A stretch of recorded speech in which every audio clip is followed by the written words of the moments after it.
Well, in just a few hours, the Michigan Supreme Court set to hear arguments in a legal challenge to Governor Whitmer's use of emergency powers during the pandemic. Multiple health care providers and a patient claimed that her executive order that postponed non-essential procedures was unconstitutional and put patients at risk. Joining me now is one of those plaintiffs. We have Jordan Warnsholz, a physician assistant and the owner of Wellston Medical Center. And we also have Patrick Wright. He is the founder of Mackinac Center Legal Foundation and representing Jordan. Thank you so much for being with us. Thank you guys for having us. So, Jordan, why are you deciding to sue? Well, I decided to sue Governor Whitmer because I've seen firsthand the tremendous damage to patient health caused by Governor Whitmer's emergency orders. And these damages were entirely preventable.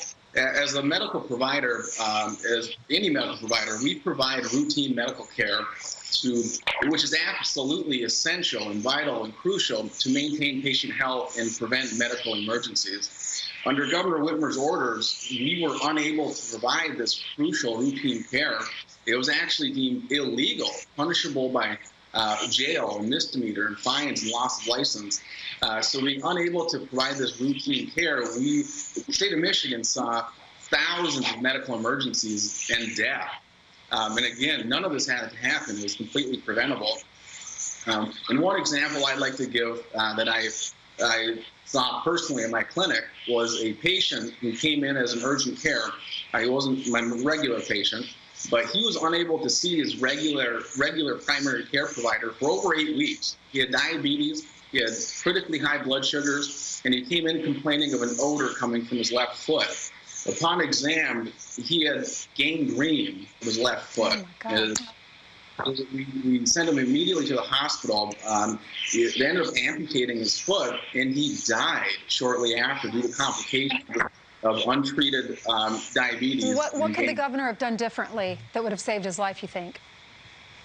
So instead of issuing broad, undefined, unspecified emergency orders, which eliminated all routine care, she simply could have listened to her constituents and members of the House of Representatives and the Senate who represent 10 million residents of Michigan. She could have listened to them and got input and provided better defined orders, which would have prevented this man's death. Are you saying that he wasn't able to go get care because it wasn't considered essential? Correct. Wow. Yeah, he was unable to get routine testing and routine care for his diabetes because of non-emergency. Patrick, my mom has type 1 diabetes. We've dealt with so many sores on her feet over the years, so I understand how crucial that is and how scary that is for a family. Patrick, why did you decide to take this case?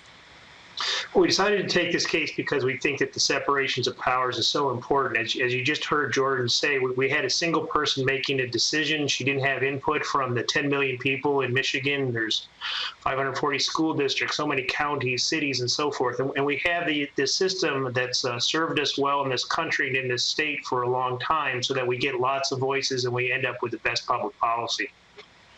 All right, so Jordan, where do we go from here? What happens next?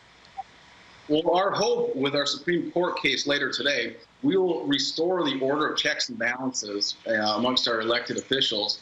And moving forward, any governor will not be able to unilaterally make decisions which will affect 10 million people. They will require input from representatives who represent us 10 million residents of Michigan to put forth orders that are helpful and productive and first do no harm to our population. And that is our hope moving forward with the Supreme Court case. All right, Patrick, do you think you have a strong case here? Do you think in your experience you can win? Yeah, we do. Obviously, this is a separations of powers. Is something we all learn about in civics class when we were young. And we do believe that the court will recognize that we can't have governors running around for years at a time claiming that anything that is marginally related to COVID. We recognize COVID is an extremely important matter. 175,000 people have died in this country. 6,500 of them have died in Michigan. Yeah. We're not saying that you shouldn't fight COVID. We are saying that it should be fought properly and in a constitutional manner.